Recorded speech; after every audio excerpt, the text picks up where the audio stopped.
So I am Albert Fert, Nobel Prize in Physics in 2007. I'm very glad to answer your questions. And so we'll begin with the first one that I am looking on the screen of my laptop. This question was submitted by a member of the Electrical and Electronics Engineers Magnetics community. The question is, will spin transfer torque research be awarded a Nobel Prize in the future? Spin transfer torque, this field of research is very active today and very exciting. Okay, you can do many things with spin transfer. You can switch the magnetization of a magnet with an electrical current. This will be used, for example, in the next generation of MRAM, the STT, spin transfer torque RAMs, and certainly this will have a strong impact on in electronics. This can be used also to generate oscillation in the radio frequency range, certainly with many applications in telecommunications. So this is a very exciting field. We in this laboratory are working a lot in this field, in particular on the generation of microwaves. For a Nobel Prize, I don't know. Maybe it is a little too close from the beginning of the spintronics. It is from GMR and TMR.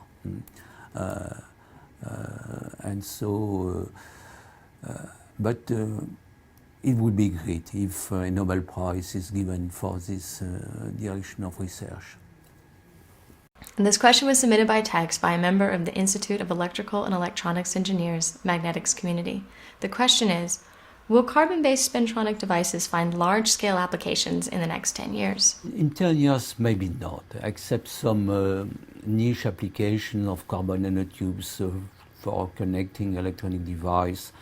But I would say that carbon-based material, graphene, also carbon nanotubes, can play an important role for what is called beyond CMOS, beyond the electronic with silicon. It seems now that, there are several ways to relay CMOS after 10 years from today. One of the ways, molecular electronics, but molecular spintronics also is an interesting way, especially with graphene. It seems that in material carbon nanotube or graphene, pure spin current can be propagated over a large distance of the order of 50, 100 microns. And so one can imagine, for example, new types of treatment and transport and treatment information with pure spin current in these carbon-based materials with new types of logics and new type of information, in principle, based not on the charge but on spin currents. For example, two direction of the spin polarization of the spin currents. So I suppose my feeling is that carbon-based electronics will play a role, not immediately, but after 15 or 20 years, for the development of a new type of electronics. This question was submitted by text by a member of the Institute of Electrical and Electronics Engineers, the Magnetics community. The question is, what is the future of semiconductor spintronics? Actually, my feeling is that spintronics with only semiconductor, maybe not the most promising way of spintronic today. First, at the moment, there is no really a ferromagnetic semiconductor working at room temperature. The higher temperatures that have been obtained with for gallium manganese arsenide is 170 Kelvin. And so I rather trust that the next applications of semiconductor will be in hybrid structure, mixing conventional semiconductor with ferromagnetic metals. For example, this begins to be seen with the STT RAMs, which combine magnetic tunnel junction with a transistor, semiconductor transistor. and with also some projects where STT RAMs are integrated on the top of in logic architecture based on semiconductor with a new concept of processor. And also, so this generation of hybrid structure can be an intermediate generation between the electronics of today and the electronic, what is called beyond CMOS, so the beyond the electronic with silicon. And so an intermediate stage with hybrid structure, like, for example, this STT RAMs mixing tunnel junction, magnetic tunnel junction, and semiconductor. And for the beyond CMOS, there are several candidates to take the relay of semiconductors. Carbon-based molecular electronics, but also spintronic with carbon-based materials, especially with graphene or carbon nanotubes. The main property of these materials is they can propagate spin currents to long distance, so say 100 of microns. And so it's possible to conceive a transport and treatment of information based on pure spin currents, not charge current spin currents, so new type of logic gate, for example, treating these new type of informations. And it's possible that this will give rise to a electronic for computer based on spin-only processor, for example. This question was submitted by text by a member of the Electrical and Electronics Engineers, part of the magnetics community. The question is simply, what is spin? The spin is a quantum character of some particle, the electrons, for example, and is predicted by quantum mechanics. And if I want to explain to somebody who is not really in physics, can imagine that the spin is related to some rotation of the charge of the electron around some axis, and then to this orbital rotation is associated the spin along the axis of the rotation and also a magnetic moment. And the only difference that has to be understood is that this rotation must be quantified, and so also the orientation of the spin in the space is also quantified. Hi, my name is Lorna Grau-Lardell, and I was wondering, what advice would you give young scientists and students that are thinking about research, how to figure out what areas to do research in, or what advisors to pick, or anything along those lines? Yeah, you are right. The choice of the subject of research is very important. It's important to go in a direction where there are many things to do. And I think you have to read articles, to read books, and also a direct contact with the research is also important. So what is very important for young students is internships in laboratory with many discussions with researchers. And what you have to avoid is a direction in which most of the results have been already obtained. You have to find direction where there is many things to explore. This question was submitted by a member of the Electrical and Electronics Engineers Magnetics community. The question is spin quantum computing feasible?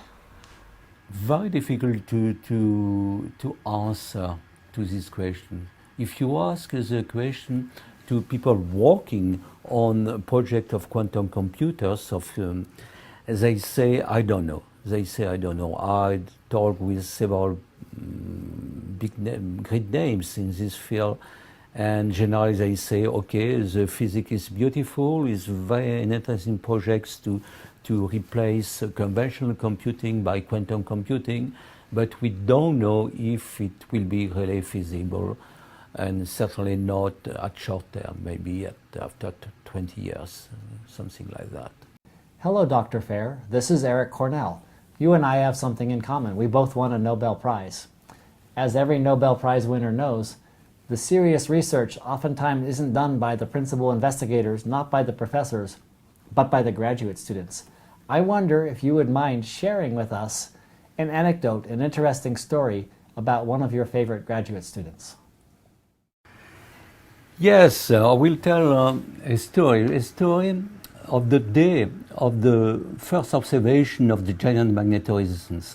So I was expecting some large effects from the sample we had prepared, but I am always prudent and modest, and so I prefer to be pessimistic. So we are using to record the change of the resistance a XY recorder, analogic XY recorder.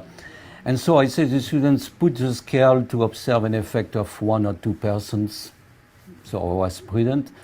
So the student did put the scale like I say, but then the pen of this actually jumped and went I say out of the scale.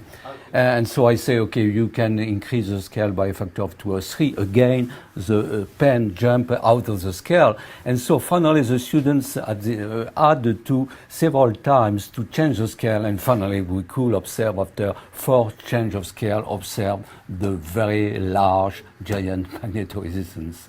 And so this was the story of the first observation of the GMR. Hi, my name is Ananya and I'm from Bangalore, India. My question to you, Dr. Fert, would be, who was your inspiration as a student? Okay, actually, I was hesitating between science and arts, and so I was inspired as well by a writer or painter or by scientists.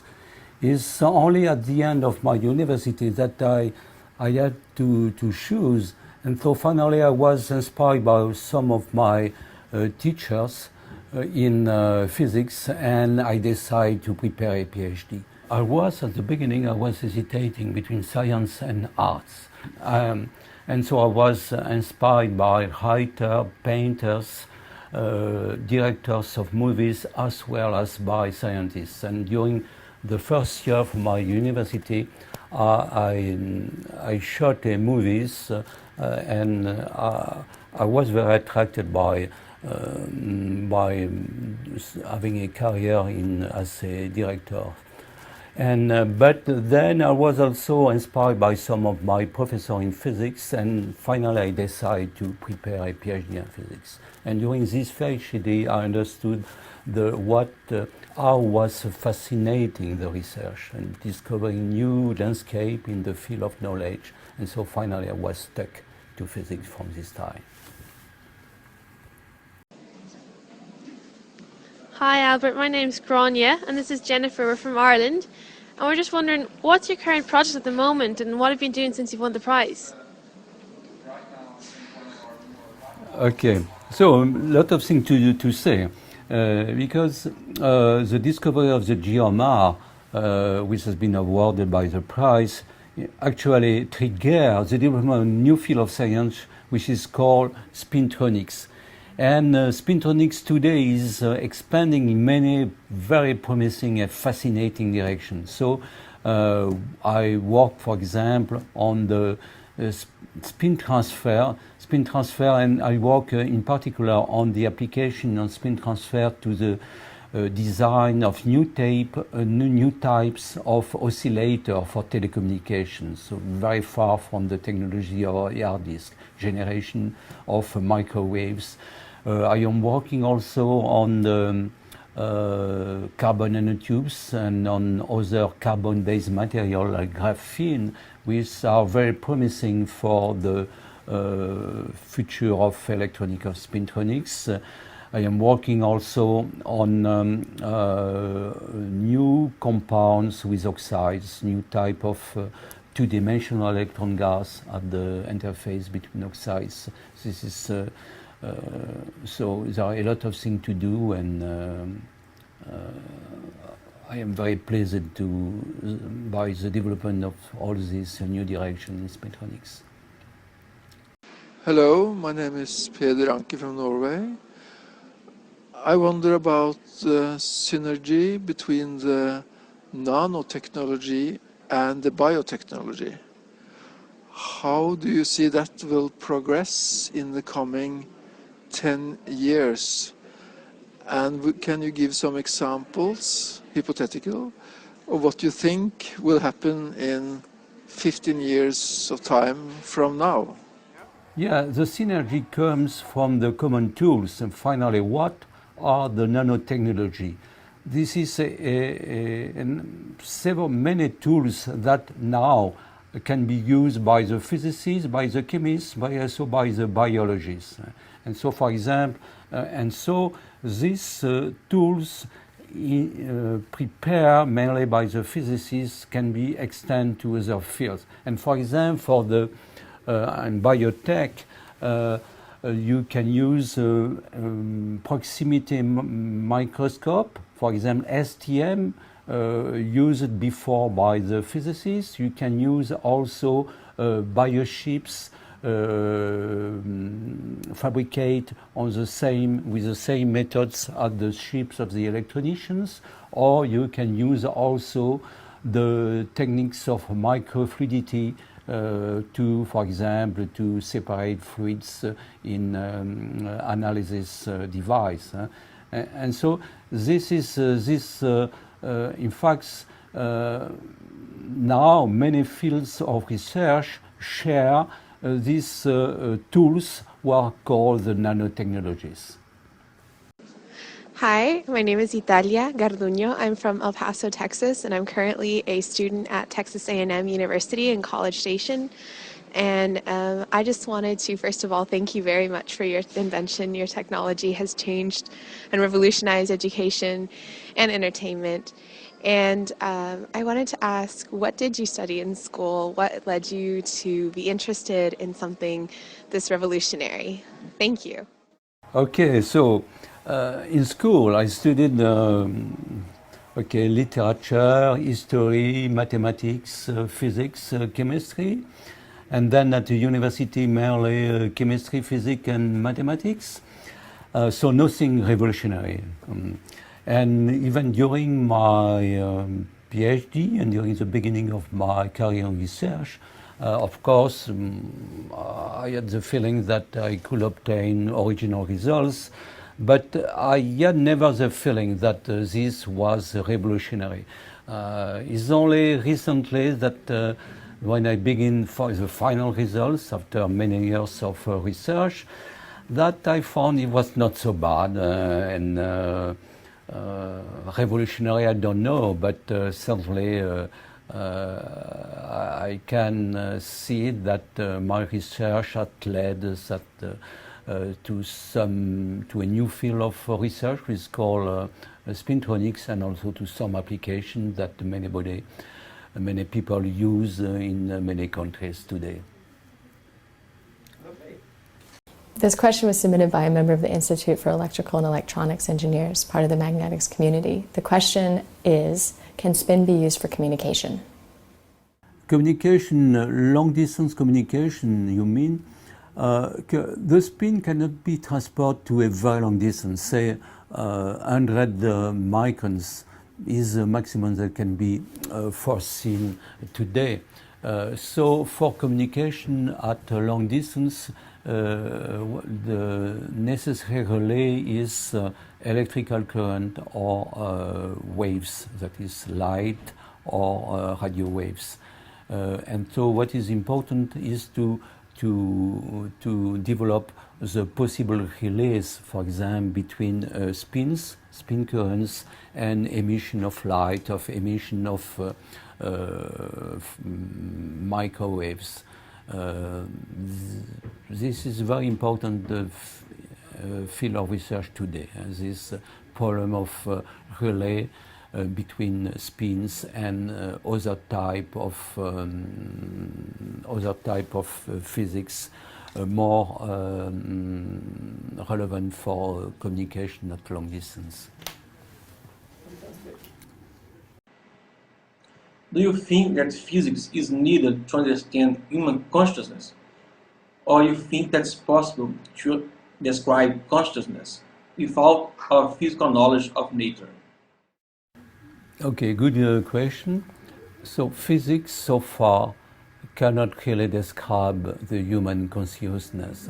So the biologists, the mathematicians begin to understand some mechanism of the treatment of information by the brain, how the information is transferred from neuron to neuron across the synapse.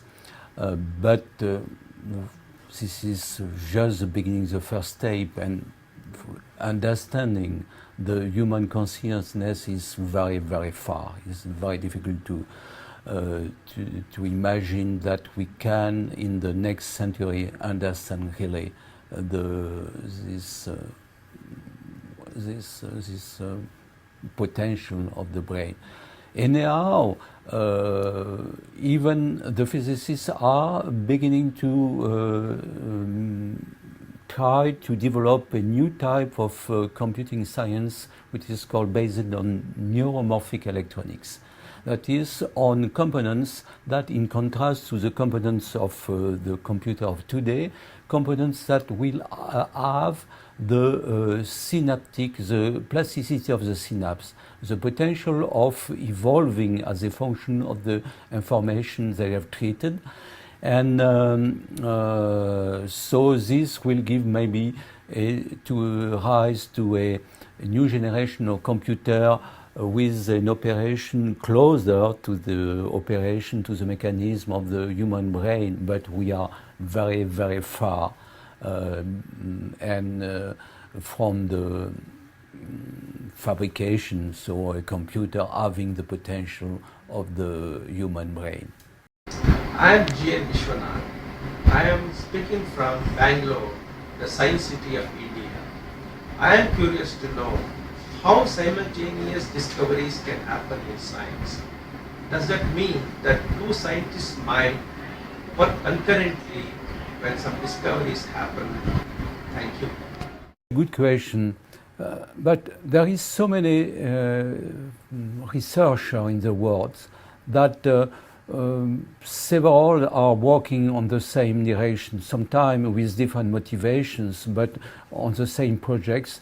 And it occurs frequently that the discovery are obtained more or less the same time in different laboratories. And for example, this was the case, for example, for the discovery of the giant magnetoresistance by in the group of Peter Grunberg and in my group in France. What I can add also is that in some fields is that trendy, for example, there is at the time of the discovery of the ITC superconductor, this field of research was very trendy. There are many researchers working in the same field at the same time, and the probability of simultaneous discovery is even larger.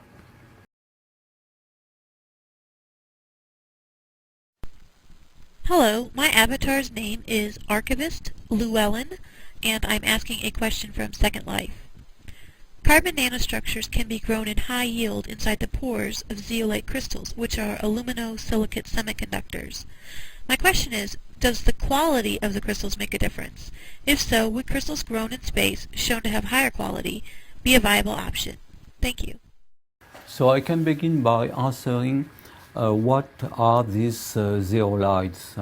There are crystals with small pores, nanopores, in which you can put nanoparticles in some order.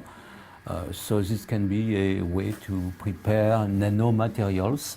And according to the question, it seems, I don't know, but it seems that growing this zeolite in space without gravity can lead to better quality of crystals, and so maybe better nanomaterials. I don't know, but actually what I can say is that these materials are in competition with many other technologies that are now able to prepare nanomaterials. I cannot answer the question. I don't know if growing this crystal in space will be will lead to high performance material or not. Hello, my name is Ralf Steinwehr. I came from Germany, Rostock, and I'm study physics. Yes, and my question is, what was the situation in which you get the message that you received the Nobel Prize on physics? Thank you. So I was in a meeting, but I brought my mobile phone, and so it was ringing. And so I went out of the meeting room, and so there was a message from somebody that told me, Professor Fert, I am calling from Stockholm, from the Academy of Science of Stockholm. So immediately I felt that something fantastic was occurring, and that my life certainly will change abruptly at this second. And I sit down rapidly to realize and to think a little more. Hello, Mr. Albert. I'm Alice Leong Siok Phuang from Malaysia. I have something to ask you. Do you have to sacrifice anything in order to achieve what you are today? And if you did, do you regret it? Thank you very much. Good question and personal question. So I do not think that I had to sacrifice a lot of things. I guess that I've been present, in addition to present not only in the lab but also in my family life. I read many books. I did a lot of sport also during my life, rugby at the beginning, windsurfing now. And so I have not the feeling that I had to sacrifice a lot of things. Maybe I could have been a little more present in my family life, but for several things I relied on my wife. And maybe the only thing that maybe I sacrifice is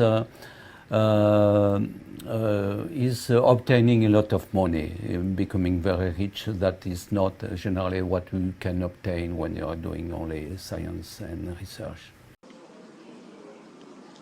Hi, me and my friends from Germany, we would like to know how your invention will change the current state of the art and the fields of appliance, because right now we use it in computers, it's very new, and we would like to know which other fields of application you have in mind using your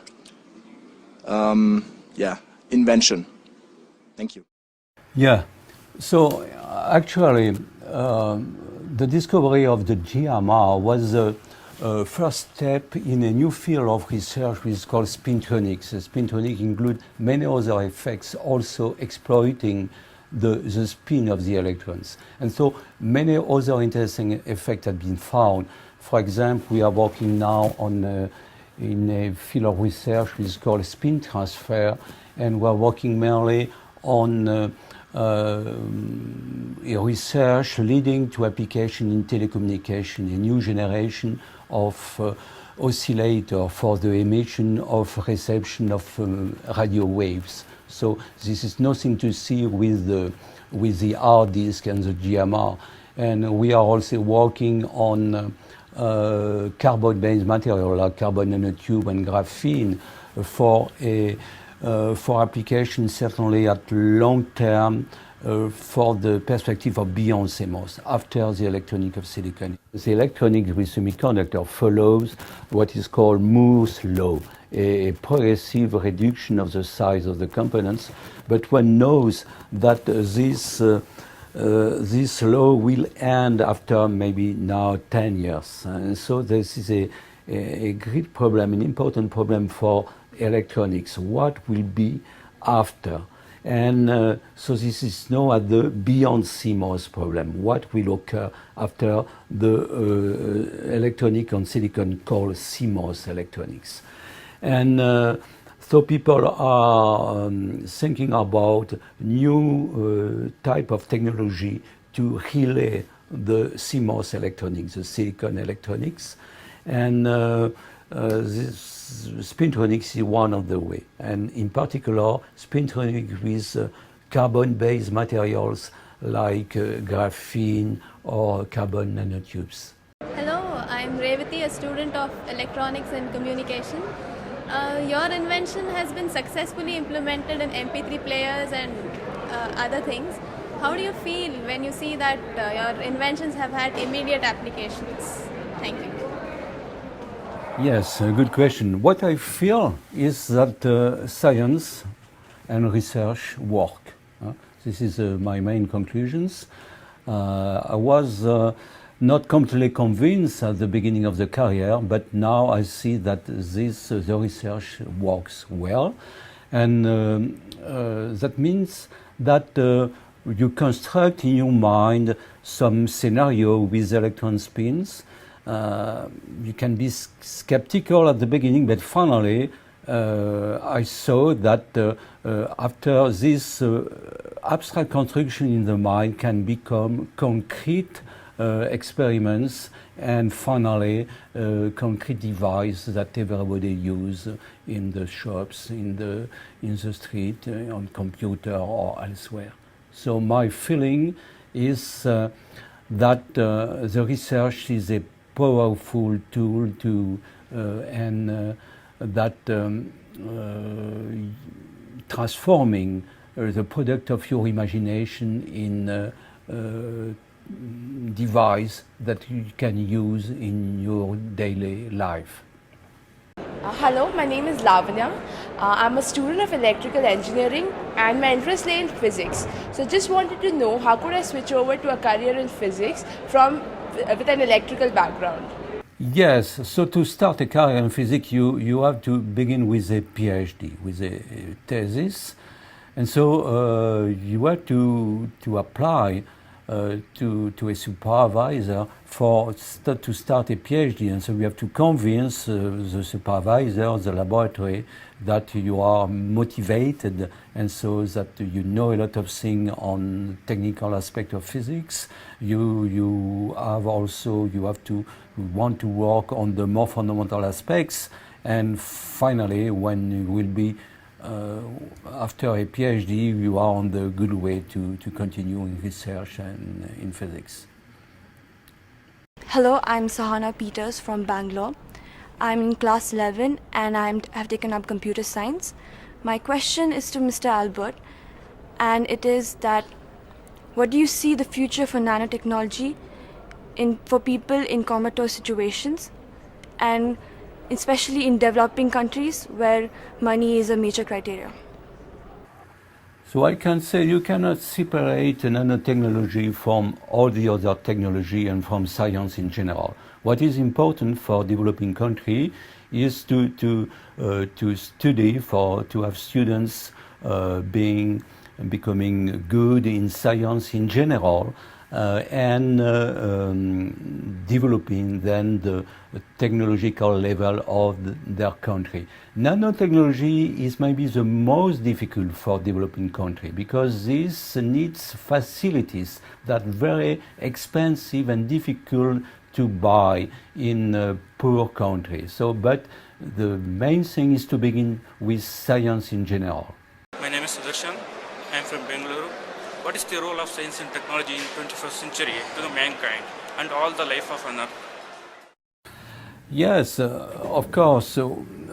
We start the 21st century with many problems. The problem of energy, the difficult problem of finding energy after the end of the oil, the problem of climate, the problem of water in many countries. And so, of course, we will be able to solve all these problems with the help of science. For example, science can to find new source of energy from the sun with cellular cells. Also to solve the problem of the climate, to control the concentration of carbon dioxide in the atmosphere and so on. So science will be important to solve all these new problems of humanity. Hello sir, I am Rajiv Nayak. I am from Bangalore sir. Sir, what does it take to be a good scientist sir? Sir, is it the natural talent of the boy or girl, or it is a nurture, the way they are nurtured in their early childhood sir? Sir, so if it is nurture, then how would you nurture the kids to become the next scientist sir? Thank you sir. It is a difficult question. I can't say that what is essential is a good fit between the education and the initial development of the boy, of the girl. And what the difference between animals and man is the duration of the education. In fact, the man, you have the education of a man, the duration is 15 years, 20 years.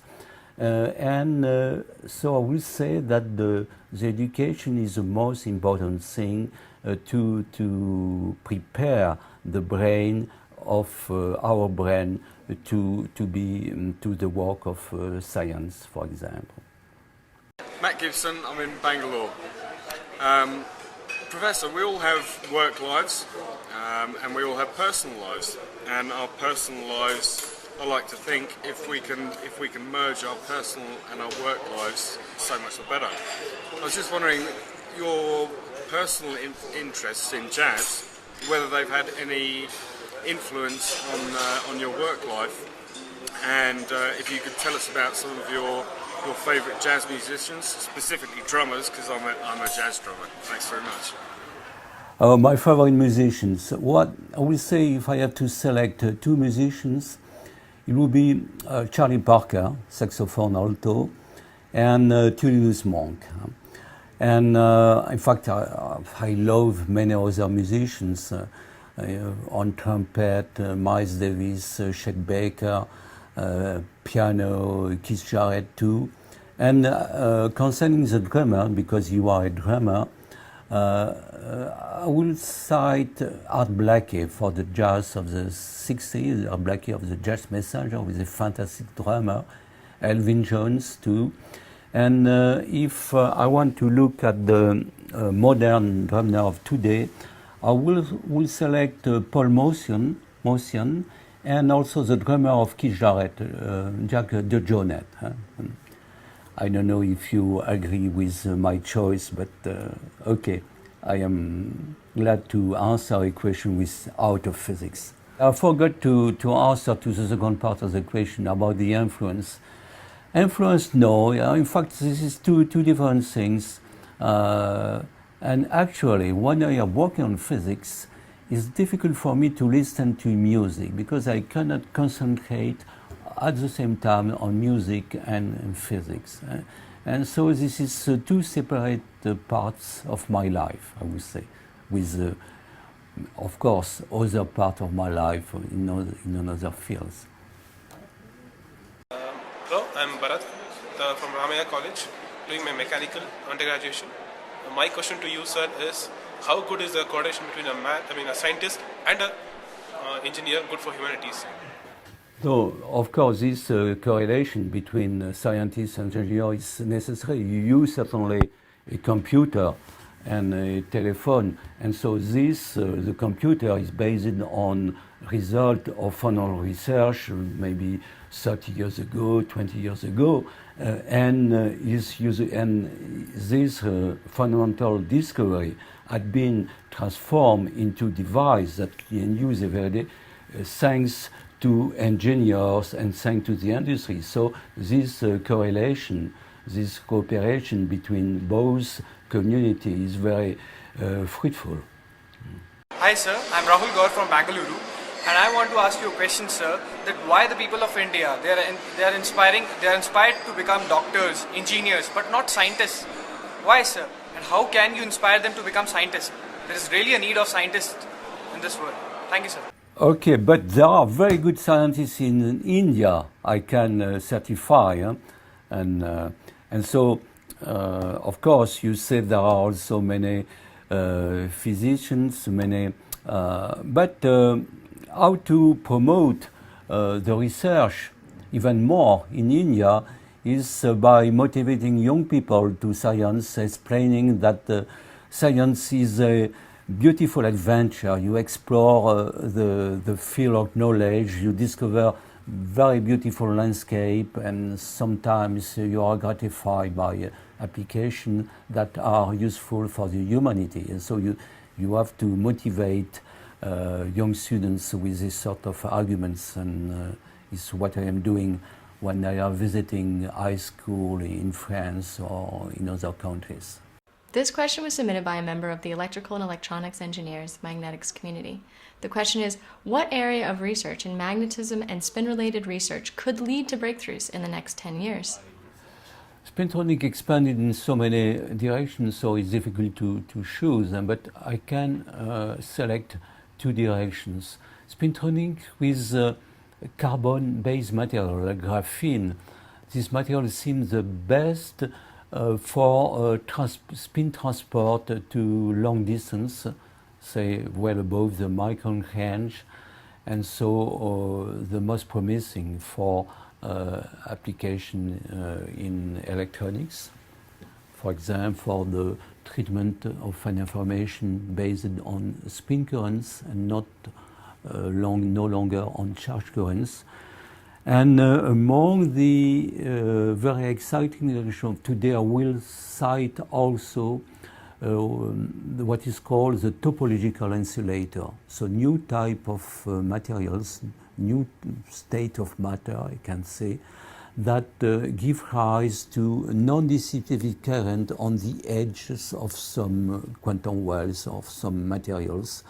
And this is also a very exciting direction, obtaining non-dissipative spin currents in these quantum spin Hall effect materials.